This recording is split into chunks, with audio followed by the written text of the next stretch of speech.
बर्तन में रहेंगे, खनखनाते रहेंगे। तो जब खनखनाहट है किसी संगठन से तो समझिए ठीक से घुलनशील नहीं है। तो भगवान बुद्ध की विचारधारा जिस समाज में आ जाएगी, जिस देश में आ जाएगी, वहां खनखनाहट ही खत्म हो जाएगी। लेकिन हम तो भगवान बुद्ध को जी नहीं रहे हैं। अगर भगवान बुद्ध को जीते तो भगवान बुद्ध ने कहा कि वर्तमान में जियो, जहां आए हो वहां रहो। लेकिन अगर हम यहां होते शायद सब लोग, तो किसी का मोबाइल बीच में बज, अक्सर शिकायत रहती थी लोगों का उनके प्रति कि इतना खराब भिक्षु है कि इसको आज तक पंसील याद नहीं है ठीक से। तो बुद्ध ने कहा कि अच्छा, क्या कभी इसको चोरी करते आपने देखा है?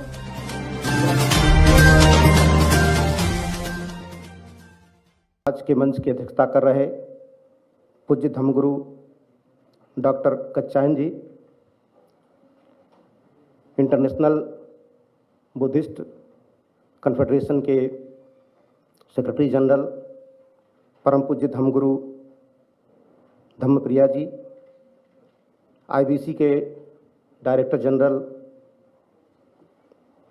सम्मानित शक्ति सिन्हा जी, परम पूज्य भिक्षु संघ और यहाँ पर बैठी हमारी माताएं बहनें, सबका मैं स्वागत अभिनंदन करते हुए आज का जो विषय है collective celebration of Buddhist event. साथियों, भगवान बुद्ध का एक रास्ता ऐसा है जो इस विषय का मार्ग प्रशस्त कर देता है। जहाँ पे छोटी छोटी नदियाँ आकर के मिल के महासागर में मिल जाती हैं, तो फिर नदियों का अस्तित्व नहीं रह जाता है, फिर वो महासागर के नाम से जानी जाने लगती हैं। लेकिन इस विषय पर चर्चा करने की इसलिए जरूरत पड़ रही है क्योंकि नदियाँ महासागर में मिलने के बाद भी अपने अस्तित्व को खोजने की कोशिश करती हैं। गंगा का पानी कहाँ है, जमुना का पानी कहाँ है, कावेरी का पानी कहाँ है? अगर पानी अलग अलग दिख रही हैं, इसका मतलब ठीक से मिली नहीं है। जिस दिन मिल जाएंगे ठीक से, उस दिन इस विषय की जरूरत ही नहीं पड़ेगी। ये विषय इस बात को इंगित करता है कि हम सबके अनुयायी हो सकते हैं, लेकिन भगवान बुद्ध के अनुयायी नहीं है। भगवान बुद्ध के अनुयायी होते तो इस सवाल ही नहीं खड़ा होता कि हम कौन हैं। भंते जी बता रहे, थोड़ा अच्छा लगा। ये सवाल ही नहीं खड़ा होता। ये विषय ही इस बात को सिद्ध कर रहा है कि हमको जरूरत इस बात की पड़ रही है, क्योंकि भगवान बुद्ध के धम्म को बहुत सारे लोगों ने अपनाया, अपनी सामर्थ्य के हिसाब से, अपनी बौद्धिक ताकत के हिसाब से उसे आगे बढ़ाने। जमुना का पानी कहाँ है? इसीलिए हम सब मिल करके, छोटी छोटी नदियां मिल करके अगर एक महासागर बनते हैं, एक सामूहिक प्रयास करते हैं, एक अम्ब्रेला के नीचे आते हैं, तो हम बुद्धिस्टों के लिए एक आसमान की तरह हम बन सकते हैं। आसमान की तरह बन सकते हैं क्योंकि भगवान बुद्ध के अनुयायी जो महापुरुष हैं,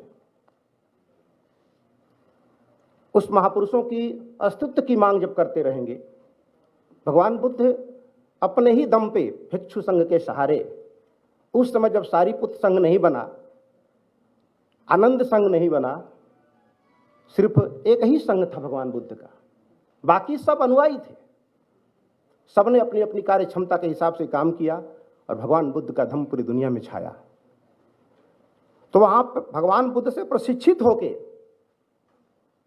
समाज में जाया करते थे, और आज हम समाज से प्रशिक्षित होके बुद्ध के पास आने की कोशिश कर रहे हैं। डायरेक्शन उल्टा हो रहा है, इसीलिए अलग अलग भिन्नता हमारी विचारधाराओं में आ रही है। अगर यहाँ से ट्रेंड होके जाते तो सब समान विचारधारा के होते, लेकिन अलग अलग जगह से ट्रेंड होके आ रहे हैं तो विचारों की भिन्नता रह रही है। और जहाँ विचारों की भिन्नता रहेगी, वहाँ भंते जी ने कहा कि हम ईंधन बन सकते हैं, इमारती लकड़ी नहीं बन सकते हैं। इसलिए हम सबके अनुयायी बने, अच्छी बात है।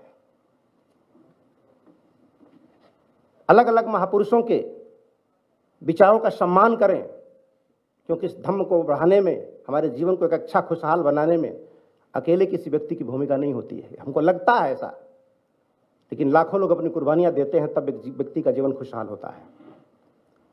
इसलिए भगवान बुद्ध के धम्म को अगर ठीक से और भगवान बुद्ध के धम्म में ही वो ताकत है, एक सामर्थ्य है जो सबको सम्मान के साथ समाहित कर सकता है।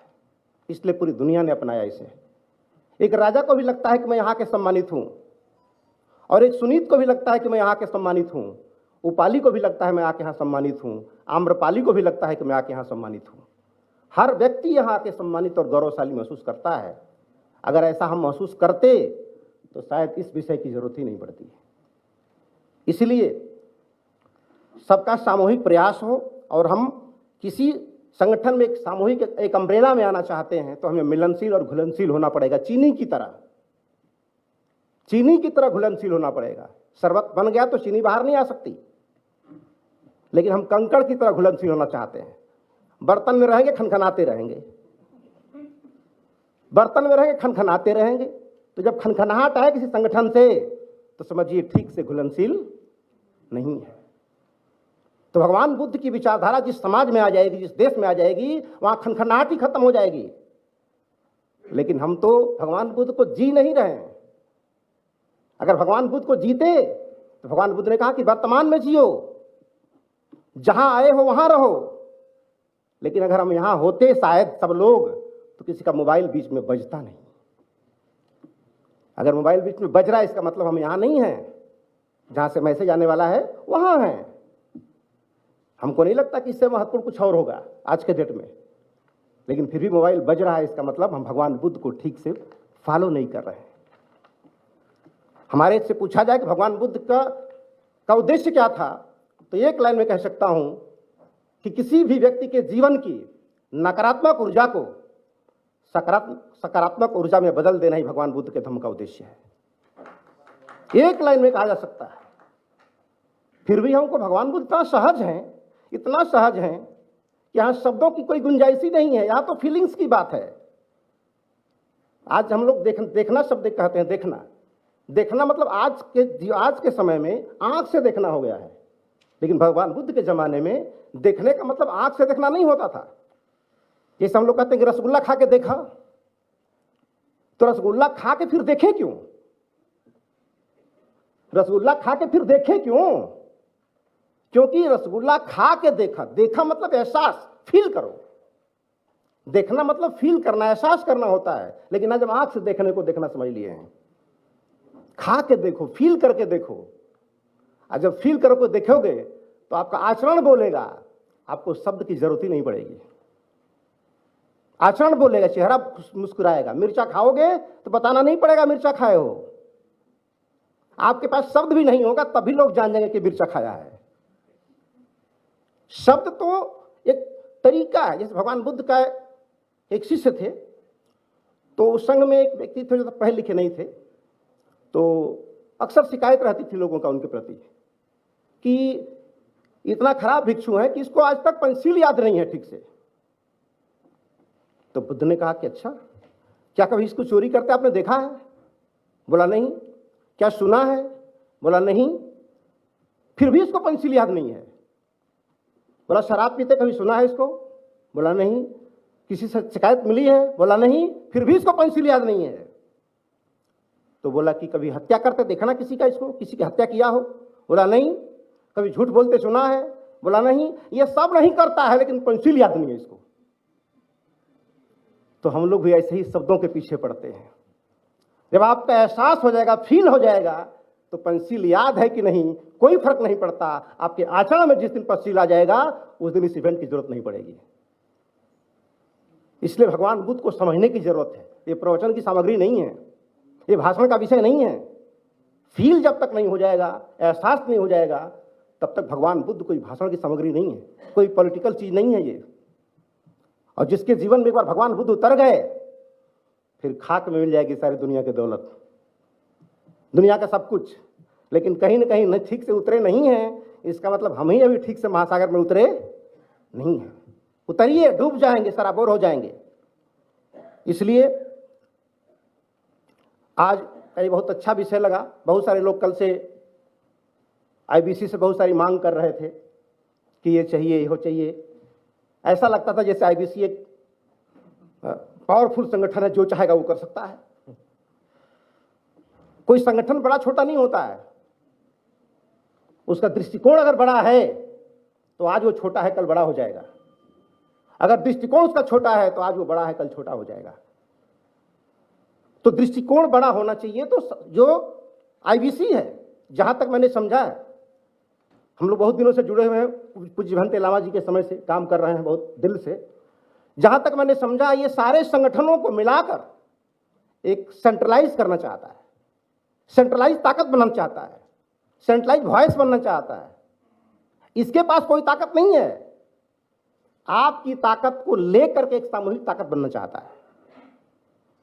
भगवान बुद्ध अकेले ताकत नहीं थे, उनका पूरा भिक्षु संघ ताकत था।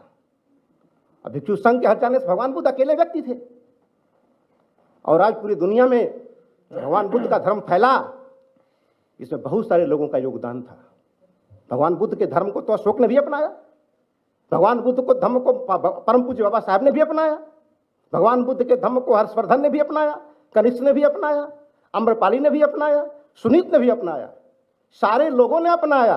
लेकिन मजे की बात क्या है इसमें कि जितने लोगों ने भगवान बुद्ध के धर्म को अपनाया वो अलग अलग परिस्थितियों के लोग थे, अलग अलग समस्याओं के लोग थे, लेकिन समस्या चाहे जो हो, समाधान सबका एक ही था, भगवान बुद्ध का धम्म। इसलिए बहुत ज़्यादा न कहते हुए आपको इस विषय पे काम करना है, तो अपने सारे महापुरुषों का सम्मान करते हुए सिर्फ और सिर्फ भगवान बुद्ध का अनुयायी बने, सारी समस्या का समाधान हो जाएगा। इन्हीं चंद बातों के साथ आप लोगों ने अवसर दिया, मुझे सुना, इसके लिए हम आभारी हैं। और आप लोगों का अभिनंदन करते हुए और पूज्य भंते जी का नमन करते हुए अपनी वाणी को विराम देता हूँ। जय भारत। साधु साधु साधु।